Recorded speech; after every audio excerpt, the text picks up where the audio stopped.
Good morning. Daily Devotion, Day 25.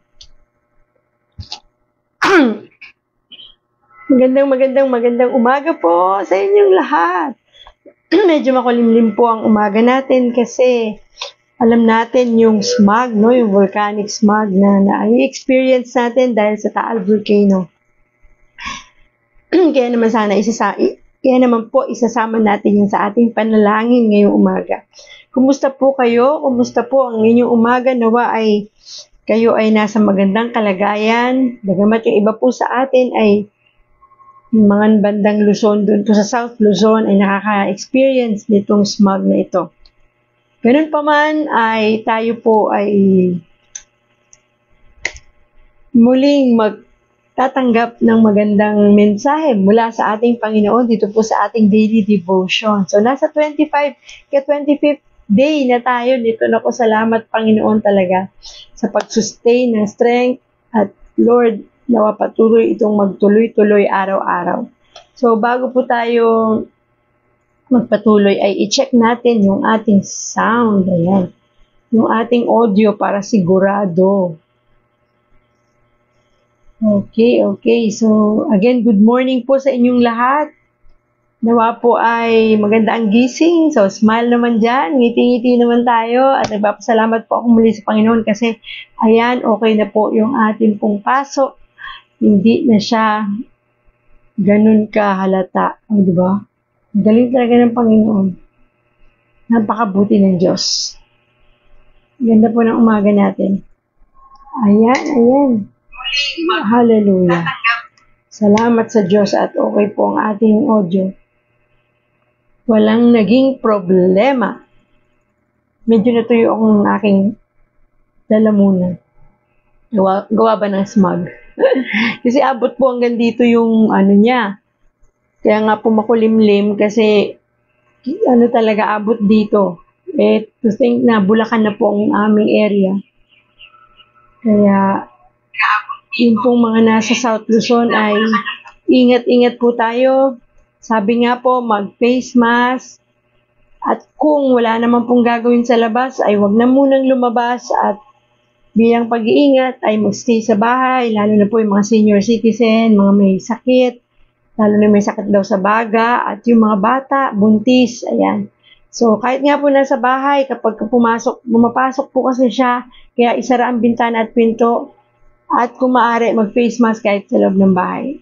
Mainam pa rin pong nag-iingat. Alam natin na tayo tutulungan ng Panginoon pero napaka-importante na sa ating sariling kakayanan ay mag-iingat din po tayo. Okay, so ngayon po ay ang pagpapatuloy ng ating series sa Beatitude at salamat sa Diyos. Ang ganda po ng mensahe na naman niya ngayon. Kukunin natin yan sa Matthew 5 verse 7. Sabi po dito, "Blessed are the merciful, for they will be shown mercy." Sabi po sa Tagalog, pinagpala ang mga mahabagin sapagkat kahahabagan sila ng Diyos. Manalangin po tayo. Panginoong Hesus, maraming salamat pong muli sa isa na namang umagang hatid mo sa amin, sa isang magandang umagang punong-puno ng pag-asa at pagmamahal mo, Panginoon. Samahan mo po kami sa aming devotion na ito. Manguna ka po, Panginoon. Ikaw ang magkita, maramdaman ng lahat ng makakapakinig nito. Naniniwala kami, Panginoon, na ang presensya mo ay narito sa aming kalagitnaan. Salamat sa pag-ibig mo, Panginoon. Itago mo po ako sa iyong likuran. Samahan mo po ako sa araw na ito, sa oras na ito. At ikaw po ang siyang marinig at maramdaman. In Jesus' name we pray. Amen. Ako, ayusin ko lang po ito. Yan, para okay. Excuse me po. Ayan, so muli po ay magandang umaga po sa inyong lahat. Again, tayo po ngayon ay nasa series ng Beatitude. Nasa panglima na tayong pangako ng Diyos sa atin. Sa Matthew 5 verse 7 po natin ito kinuha. Sabi po dito, "Blessed are the merciful, for they will be shown mercy." At sabi po sa Tagalog, pinagpala ang mga mahabagin sapagkat kahahabagan sila ng Diyos. Napakaganda. May mga pagkakataon na ba o naiisip ninyo sa buhay ninyo na meron ng pagkakataon na tayo ay pinakitaan ng mercy, di ba, ng ibang tao. Maaaring meron sa atin na yung bang may utang ka, tapos yung taong ito na pinagkakautangan mo ng pera ay kinancel yung utang mo. Sana all, no? Kasi may mga pagkakataon pong ganyan, may mga taong nagka-cancel at meron na rin sa akin na gumawa niyan. Ang sabi niya lang, pay it forward. Gawin mo din sa iba. Kaya, di ba talagang minsan may mga ganung pagkakataon, may mga tao talagang hinihipo ng Panginoon na yung utang mo ay ika-cancel niya. Yung hindi ka na niya sisingilin, di ba? Pero kasama po dyan, syempre, at tayo ay wag naman din proud at magpakumbaba pa rin tayo. At syempre, sabi din dito, maybe, may mga tao na nasaktan ka, pero, or na, yung mahal mo sa buhay na alam mo yun, na nasaktan mo, pero binigyan ka pa rin ng another chance. Second chance, kumbaga. Di ba, may mga ganung pagkakataon na hindi mo naman hinihingi yung second chance na yun, pero binigay pa rin niya sa'yo because of mercy. Maybe you made a huge mistake, nagkaroon ka ng malaking kasalanan, but you received forgiveness instead of punishment. Di ba? Nangyayari yan, hindi lamang naman minsan sa buhay natin. May mga taong ganyan na pinapagpa sa Diyos na lang nila, imbes na magalit sa iyo at parusahan ka, gantihan ka, pinapalitan nila ng pag-ibig yung mga nagawa mo sa kanila. Kaya dito naman sa ating pag-uusapan ngayon, ay ang Panginoon ang nangangako sa atin at Panginoon ang nagsasabing, "Blessed are the merciful, for they will be shown mercy." Pinagpala ang mga mahabagin sapagkat kahahabagan sila ng Diyos. Sisipin mo yun, kung yung pinag-uusapan natin ay tao na ikaw ay naawa sa'yo kaya pinatawad ka, naawa sa'yo kaya imbis na singilin ka, kinalimutan na lang yung utang mo, na imbis na gantihan ka ng masama ay ginantihan ka ng pag-ibig. Alam mo yung mga ganun, doon pa lang sobrang masaya na tayo at feeling mo blessed ka na. How much more kung ang Panginoong Jesus ang siyang nagbigay ng awa sa'yo at ngayon ay sinasabi niya, na kung ikaw ay maawain o mahabagin, kahahabagan ka ng Diyos. Blessed ka na. Di ba dito sa sinasabi natin, ibang tao ang gumawa nito sa iyo. So this time, ikaw naman ang gumawa nito sa iba. Di ba parang masarap naman na yung lagi nating naririnig yan or even sa social media napapanood yung word na pay it forward. Yung ikaw naman ngayon ang gumawa ng mabuti sa kapwa mo. Ikaw naman yung mag-show ng mercy sa ibang tao. Kasi kapag ganun tayo, ang Panginoon, may pangako siya na kapag ganun tayong mahabagin tayo, kahahabagan din tayo ng Diyos. At alam na alam natin na kapag nangako ang Diyos ay siguradong tutuparin niya to. Kung paano niyang tinupad ang marami na pangako niya sa buhay natin. Isa ito sa pangako niya na sigurado niyang tutuparin. Maging mahabagin tayo sa iba at siguradong kahahabagan tayo ng Diyos. Sabi nga dito, because we are imperfect sinners who have all fallen short of God's glorious standards. We all deserve death. We all deserve punishment. We all deserve to be eternally separated from God. Kasi nga nandito tayo sa mundo na kung saan ay puno pa ng kasalanan or ng makasalanan, di ba? Hindi naman natin sinasabing tayo perfect na dahil tayo tumanggap na sa Panginoon. Pero, ganun pa man ang Diyos ay handa na palagi tayong patawarin. Alam mo yun, yung kahabagan niya nandoon palagi sa atin. Kahit na nga lagi ko sinasabi na tayong mga Kristiyano na ay paulit-ulit pa rin nagkakasala. Hala, sige, hingi pa rin tayo ng tawad sa Diyos. Pero ang Diyos andun lagi yung kahabagan niya na patatawarin pa rin niya tayo. Sa totoo lang, we deserve death as a punishment, di ba na? O baka pwede na tayong mawala na lang sa mundo na to nang hindi na tayo ililigtas ng Diyos eh. Pero dahil sa kahabagan niya, sa awa niya at mercy sa atin, nandoon yung love niya na tayo ay sa awa niya, ililigtas niya talaga tayo. At tunay naman, iniligtas niya tayo. Sabi niya nga sa Ephesians 2 verse 4 to 5, but God is so rich in mercy and He loved us so much that even though we were dead because of our sins, He gave us life when He raised Christ from the dead. It is only by God's grace that you have been saved. Diba? Pwede namang hindi tayo ligtas ng Diyos. Sino ba tayo, diba? Okay na yun. Makasalanan, mamatay. Kung saan tayo mapunta, okay na. Pero hindi ganun ang Diyos. Ang Diyos ay concern niya palagi tayo. Tayo lagi iniisip niya. Yung awa niya nasa atin. Kasi alam niya nga na itong mundo na ito ay punong-puno ng temptations, punong-puno ng mga makasalanan na pwede kang madala. At pwede ka nga kahit na ikaw ay Kristiyano na, tumanggap na sa Panginoon, dumarating pa rin ang pagkakataon na natitempt ka pa rin gumawa ng mali at nakakabalik ka dun sa dati mong buhay, dati mong pagkatao. Pero andun ang mercy ng Lord na itong anak ko, mahal ko to eh. At patatawarin ko pa din ito. At handa akong mamatay para sa Kanya. Diba? Yung panahon na si Kristo ay nagkatawang tao, bumaba dito sa lupa, talagang inako niya yung kasalanan natin. Kasi kapag hindi niya yung ginawa, malulugmok tayo. Isipin mo kung ang mundo ay walang Panginoon, ano na lang tayo? Di puro kaguluhan, puro away, puro galit, sama ng loob. Siguro kung wala ang Panginoon, kung hindi niya tayo tinubos, hindi dahil sa kanyang awa, ay ano kaya ang mundo? Diba? Isipin mo na lang. Ngayon nga lang ang gulo-gulo na, diba? Hindi how much more kung walang Panginoon na namagitan, walang Panginoon na nagligtas sa atin para ayusin ang buhay natin at ang mundo. Lahat, puro gera siguro, no? Puro away, puro sigawan, puro galit, puro hinanakit, yung puro nalang-gantihan. Ang gulo-gulo siguro. Pero dahil napakabuti ng Panginoon, mahabang panahon niligtas niya tayo.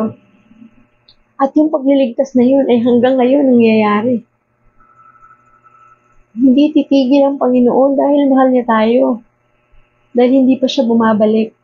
Kaya nga po habang hindi pa siya bumabalik at andito pa tayo sa mundong ito, pilitin natin na makasunod din sa Panginoon.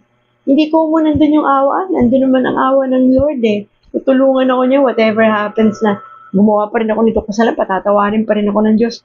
Ay, teka muna, check natin ang puso natin, baka wala naman talaga si Lord dyan. Kasi hindi ganun yun. Hindi ko mo po tayo tumanggap na sa Panginoon eh, parang may license na tayo na, or hindi ko mo tayo ay pinapatawad palagi ng Diyos sa ating mga kasalanan, may license na tayo na gumawa palagi ng kasalanan. Kasi patatawarin naman ako ng Diyos eh. Sana hindi ganun. Kasi ang Panginoon, yes, andyan ang mercy niya, andyan ang kanyang grace. Pero hindi ibig sabihin ay pwede na tayong magkasala ng paulit-ulit na parang alam mo na tong mali na to, ginagawa mo pa rin. Diba? Kasi pag nasa Panginoon na tayo, hindi ko mo naaawa siya sa atin, nahahabag siya dahil dito sa kanyang pangako ay magpapatuloy tayo sa ating kasalanan. Marami po na mga anak na ng Diyos, Kristiyano na, may double life. Ako, dumaan ako dyan. Double life, di ba? Yung naglilingkod sa Diyos, pero paglabas sa church, ibang pagkatao ka na. Yung iba na yung ginagawa mo, na hindi na naaayon sa kalooban ng Diyos, at hindi nakalugod-lugod sa Diyos. Pero pag nasa loob ka ng church, o nandun ka sa ministry, o nandun ka sa kaharap ng mga kasamahan mo sa church,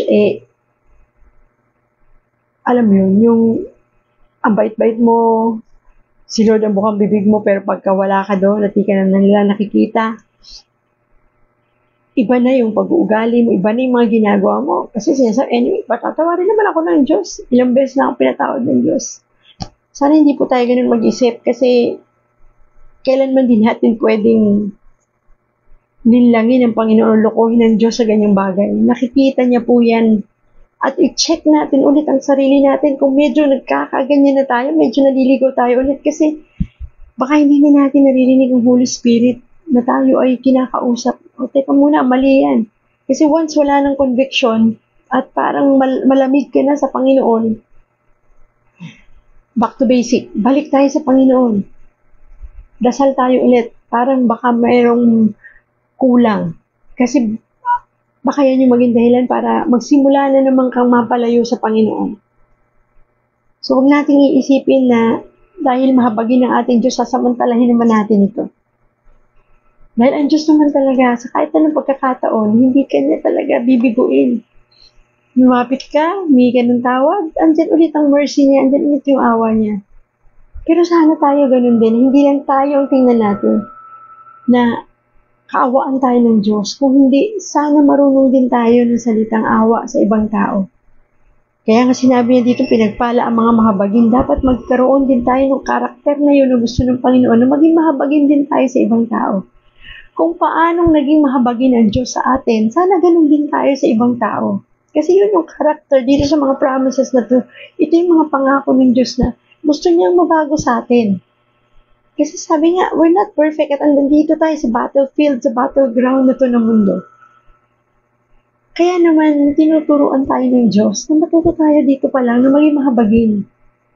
Hindi ba? Kasi kung tayo nga, kagaya ng binanggit ko kanina, maraming tao ang naawa na sa atin, tinulungan na tayo, pinatawad tayo, sana ganun din tayo. Ngayon, lalo na kung nasa iyo ng Panginoon na tinanggap mo na siya at sinabi mo, anak ako ng Diyos, Kristiyano ako, sana makita sa atin yung pagiging mahabagin ng Diyos.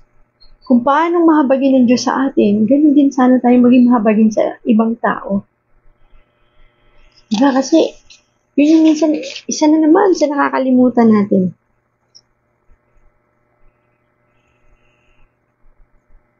Ayan. Kasi, di ba, natulad nung isa nakita na nabasa ko to sa Bible yung tungkol sa isang mayaman, yung isang pinatawad ng Diyos. Di ba sabi kasi ng Diyos 77 times tayo magpapatawad. Tapos pinatawad ng Diyos itong tao na to, paglabas niya ng biglang nakita niya may utang sa kanya, siningil niya talaga na to the point na pinakulong pa niya. Parang gano'n din tayo, di ba? Kung may mga taong gumagawa sa atin ng mabuti, tayo rin gumawa ng mabuti sa iba. Kung sa tingin mo may nagawang kasalanan ang tao na ito, to the point na kailangan pa bang magbaranggayan o kailangan pa bang ipakulong o idemanda, lalo na kung kapwa mo Kristiyano. So ito medyo linawin natin, kapwa mo Kristiyano, pinag-uusapan natin.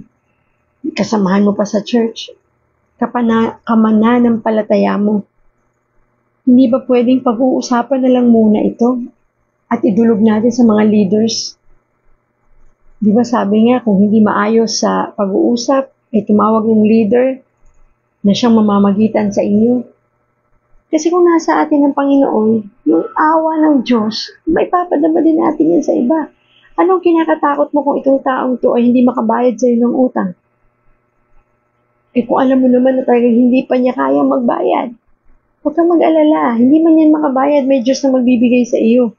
Dahil sabi niya, kahahabagan ka ng Diyos kung ikaw ay mahabagin.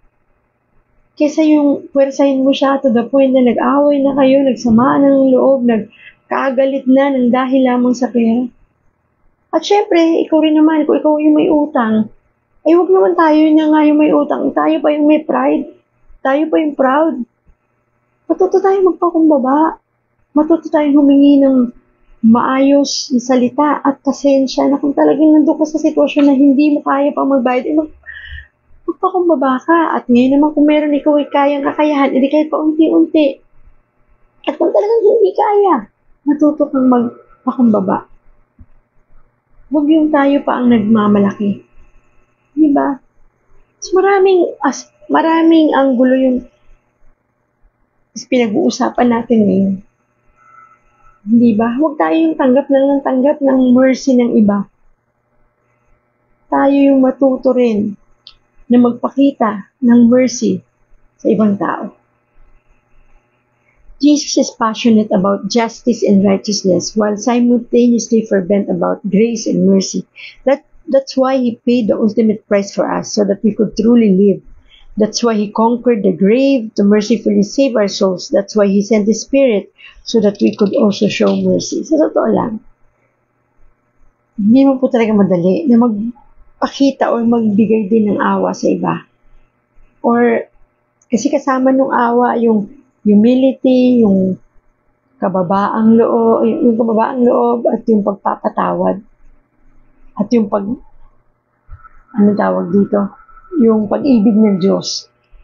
Kasi sa totoo, hindi natin kayang gawin yun kung tayo lang. The Holy Spirit can help us to do that. Jesus Christ, di ba? Kaya nga, pagka natanggap natin ng Panginoon at in-accept natin siya as our Lord and Savior, anak na niya tayo, yan yung mga bagay na kakayanin na natin gawin, yung maawa sa iba. Yung matutong kalimutan ng nakaraan para sa tao na to. Kasi minsan, gusto mo siyang tulungan, pero meron siyang ginawa sa'yo from the past na, naku, tutulungan itong taong to, grabe ginawa niyan sa akin noon. Bakit mo patatawarin yung tao na yun? Ang tindi ng kasalanan niyan sa akin. So, di ba minsan kasi may nakatanim. So again, let's check our heart. Kasi baka mamaya, nasa Panginoon ka na, pero may ganun ka pang sinasabi. Bantayan natin yung sinasabi natin, pakinggan mo yung sinabi mo. Kasi kung ganun pa tayo magsalita, talaga bang si Kristo yung nasa puso na natin? Kasi dapat wala na yun. Dapat kalimutan na natin yun. Hindi na natin naiisip o naaalala yun dahil nakaraan na yun. Hindi na yun dapat bilangin kasi ikaw nga, ako nga, hindi tayo binilangan ng Diyos ng naging kasalanan natin. Di sana kung ang Diyos ay ganun sa atin, baka kulang ang daliri para bilangin ang dami ng kasalanan na nagawa natin. And yet, ang Diyos ay palagi pa rin tayong pinapatawad at palagi pa rin tayong kinahahabagan. Pagkatapos tayo na nandito sa lupa, hindi mo kayang gawin yun sa tao na nakakasala sa'yo o taong nakagawa ng hindi tama sa'yo. At lagi mo iniisip ay gumanti pa rin. Ay teka muna. Balik tayo sa basics. Balik tayo sa Panginoon. Balik tayo sa pagbabasa ng Bible. Baka nakakalimot na naman tayo. Bantayan din natin yung salita natin. Minsan yung lumalabas dito. Iproseso rin natin. Pakinggan natin. Tama ba yung sinabi ko? Parang hindi na sa Panginoon yun. At sigurado ko, kung nasa Panginoon ka, kinukonvict ka ng Holy Spirit at pinapaalala niya yan sa'yo. At kapag kami ganun, na pinapaalala sa'yo na, teka, yung sinabi mo parang hindi tama, magpasalamat ka kasi nandun ang Holy Spirit. The Holy Spirit is present in your life. Magsabihin, Lord, salamat kasi pinaalala mo sa akin yun. Kasi minsan naman talaga, di ba, masasabi mo yung salita na yun na hindi mo naman gustong sabihin pero naibukan ng bibig mo. At bigla kang i-remind ng Holy Spirit na, oops, yung sinabi mo parang, hindi tama. Kasi lahat ng sinasabi natin pwedeng mag-bounce back sa atin. Kaya, kung gusto mo nang mag-bounce back sa'yo mabuti rin gawin mo. Kung gusto mo mag-bounce back sa'yo yung mercy, yun din ang gawin mo sa iba. Kasi karakter talaga inaayos ng Diyos sa atin para maging handa tayo sa pagdating natin, pagharap natin sa Kanya, sa kabilang buhay. Kasi yun ang i-check ng Lord Sino ka nung nasa lupa ka? Sino ka nung nabubuhay ka pa? Ano ka noon? Kaya nga yung beatitude, yung promises na to, ito yung mga bagay na gusto ng Panginoon, paghanda sa atin para pagharap natin sa Kanya. We're ready, di ba Lord? Sabi niya, pwede niya sabihin, well done, di ba? My faithful servant. Nagawa mo yung pinagagawa ko. Hindi madali. Sabi niya, daling sabihin ito, pero hindi madaling gawin. Kaya palagi tayong magbabag sa presensya ng Panginoon para kayanin natin to kasi dito pa lang sa loob ng bahay, grabe na. Pwede mo nang i-show ang mercy mo dito sa mga anak mo pa lang, sa asawa mo, paglabas mo ng bahay, papasok ka sa trabaho, doon pa lang habang nag-aabang ka ng sasakyan, habang nasa bus ka, you can show mercy. Diba? Sasakay ka pa lang ng sasakyan, you can show mercy sa pamagitan ng hindi sasakay ka pa lang ng bus, sakay ka ng MRT. You can show mercy sa pamagitan ng hindi pakikipag-agawan at pakikipag-agawan sa upuan. Alam mo nang yung uupo ay babae or mas may edad sa'yo, doon pa lang hindi ka na makashow ng mercy. Sa trabaho, hindi ka makapag-show ng mercy kasi di ba pwede mo nang gawin sa pagtulong pa lang sa katrabaho mo na dapat katuwang ka niya doon sa ginagawa niya, hindi mo tinutulungan. Marami para i-show ang mercy. Alam mo naman na itong taong na ito ay nangangailangan at meron ka naman. Financially okay ka naman, may pera ka naman para tulungan ito. Di ba? You can show mercy by sharing your blessing to that person na alam mong nangangailangan. Kung wala ka naman ng pera at alam mong nangangailangan ito, why don't you pray for him or pray for her? Showing yung mercy mo, yung awa mo sa kanya. Maraming pagkakataon at maraming bagay pwede mong gawin yung mercy. Hindi palagi in terms of pera. Oras, di ba? By showing your time, para ipakita mo yung mercy.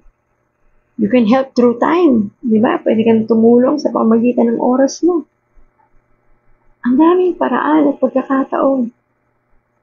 Diba? Ang dami mong paraan para tumulong.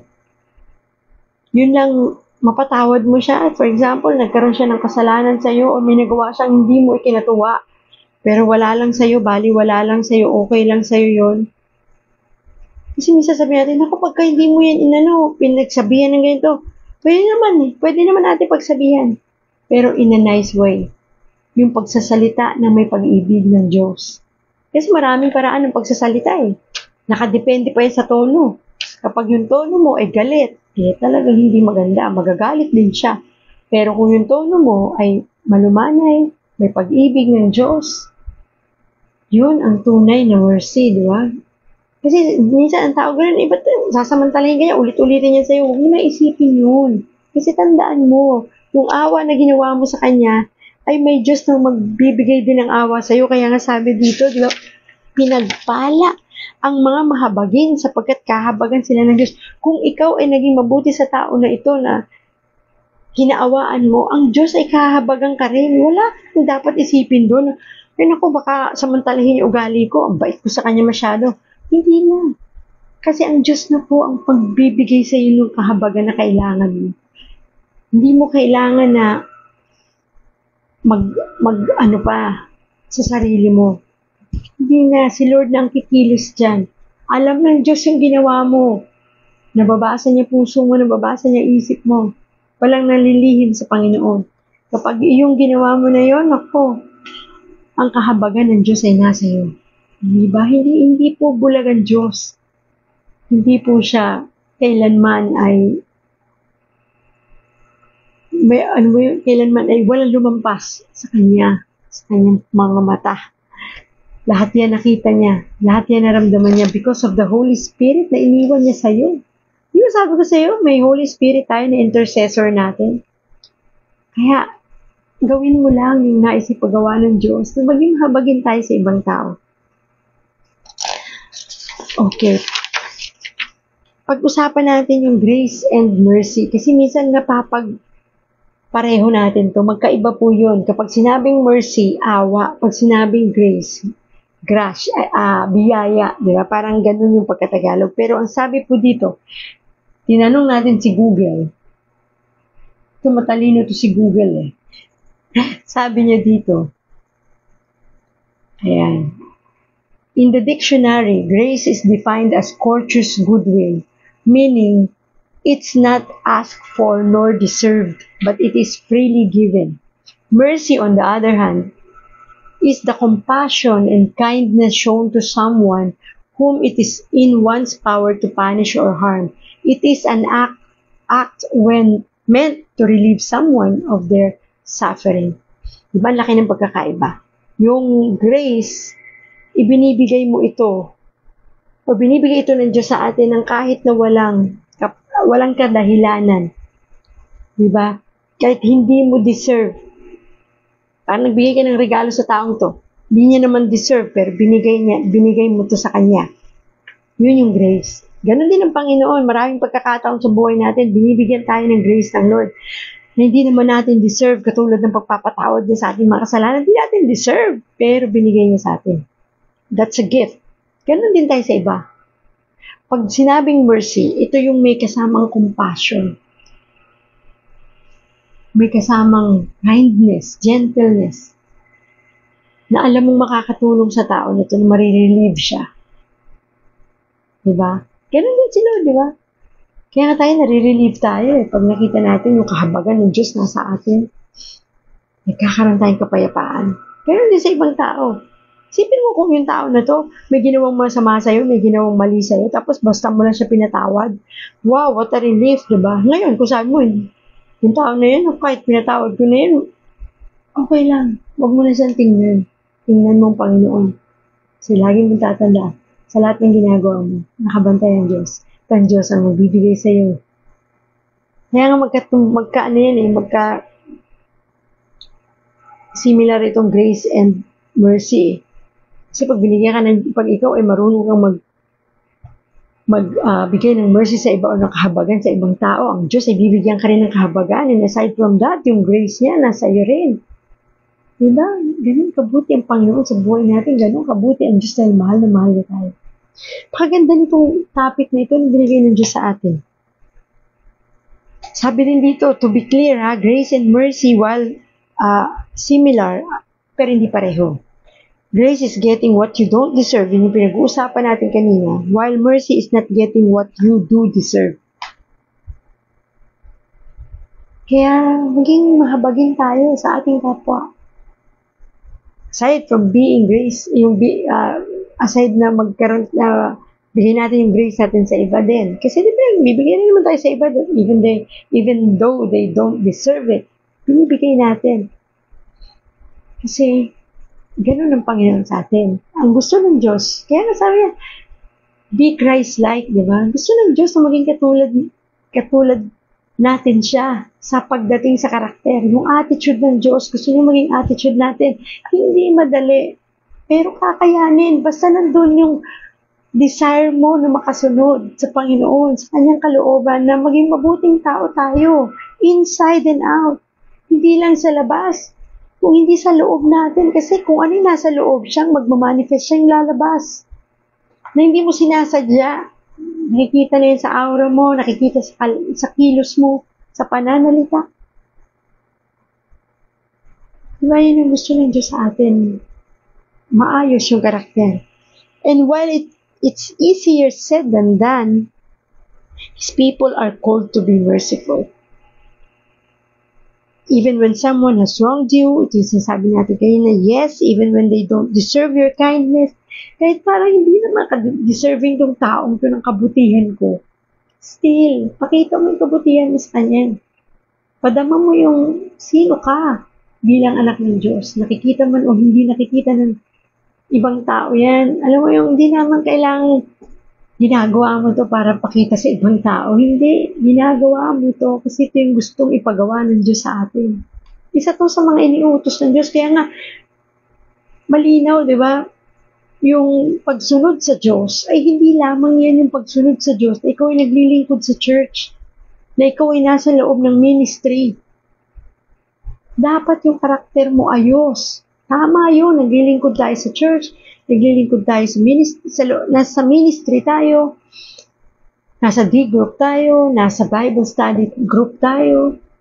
But the most important thing is ano tayo deep inside. Sino ka bilang anak ng Diyos? At sino ka bilang Kristiyano? Yun yung gustong pagsunod ng Diyos. Yung matuto tayong magpakababa, matuto tayong magpatawad, matuto tayong maging mahabagin sa ating kapwa. Na kahit binato ka na ng batuhin pa rin ng tinapay. Diba? Pang-lima na to na sinasabi ng Panginoon sa atin. Diba? Kung re-reviewin natin, ang una niyang sinabi, pinagpala yung mga taong walang ibang ginawa, mga taong walang inaasahan kundi ang Diyos. Blessed are the poor in spirit. Pinagpala ang mga nagdadalamhati. Diba? Kasi bibigyan sila ng kaaliwan ng Diyos. Pinagpala ang mga mapagpakumbaba sapagkat mamanahin nila ang daigdig. Pinagpala ang may matinding hangarin na sumunod sa kalooban ng Diyos at pinagpala ang mga mahabagin sapagkat kahahabagan sila ng Diyos. Grabe, pang-5 pa lang, sobrang, kita mo yung dami ng promises ng Lord na yun. Inaayos na tayo. Andun yung pangako niya, basta lang ayusin natin yung sarili natin, yung pagsunod natin sa Kanya sa mga bagay na ito. Kasi inihahanda niya tayo para sa Kanyang kaluwalhatian pagdating natin sa langit. And sabi dito, yes, even when you don't feel like being merciful, yung parang feeling mo ikaw nga hindi kinakaawaan, tapos ngayon magbibigay ako ng awa sa iba. Diba? Minsan, bantayan din natin sarili natin. Baka yung awa na sinasabi natin sa pagtulong sa iba ay hindi naman talagang awa na nagmumula sa Panginoon, kung hindi para ma-please ang ibang taong nakakakita sa atin. Medyo bantayan din natin yun.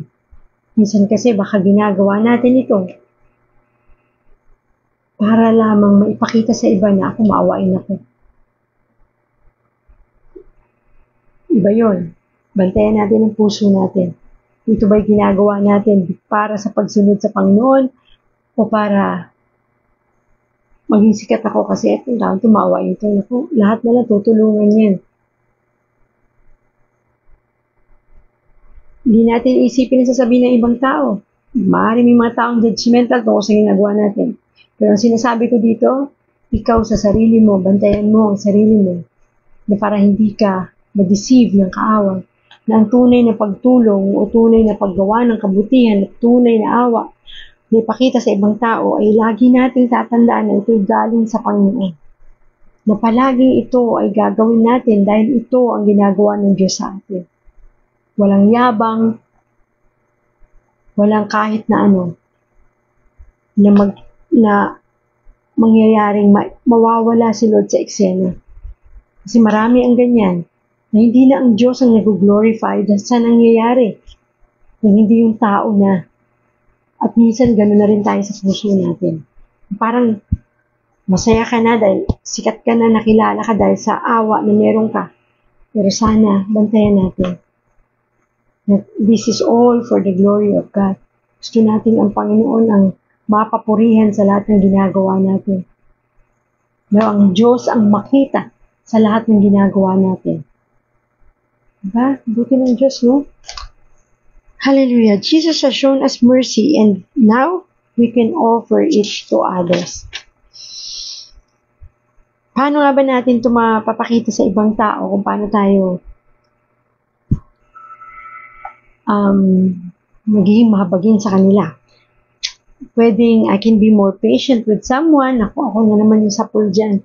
Kasi dyan talaga isa pang karakter na inaayos ng Diyos sa akin, ang patience. So, maaring kayo din, dumarating kayo sa puntong gano'n, yung pasensya na uubos, diba? So, kasama pala yun, no? Yung kapag ka mas pasensyoso ka, mahaba ang pasensya mo sa kapwa mo, sa pamilya mo, sa mga mahal mo sa buhay. Kasama yun sa showing mercy to them. So, kaya, maging mapagpasensya. I can forgive someone who has hurt me.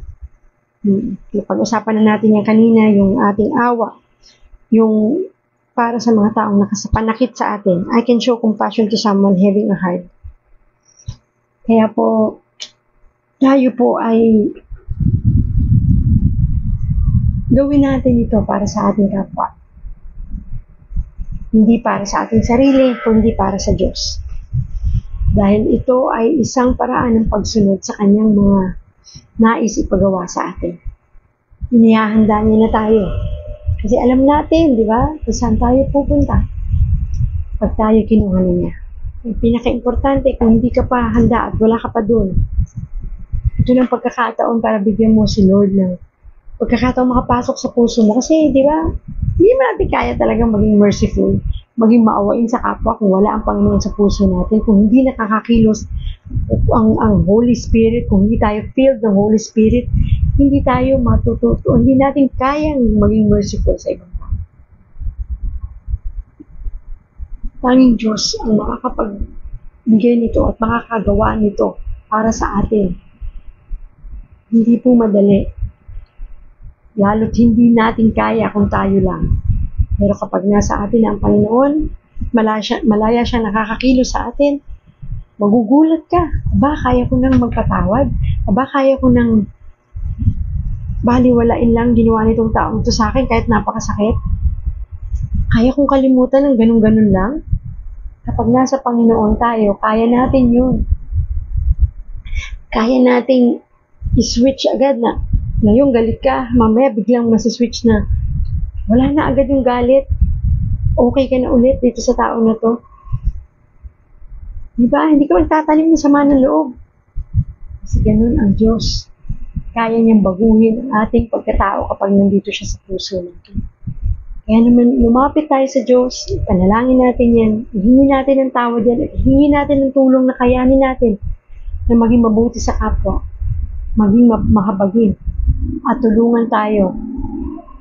Natanggalin ng Diyos ang lahat ng mga sama ng loob at bagahin na yan hindi natin kailangan sa buhay natin.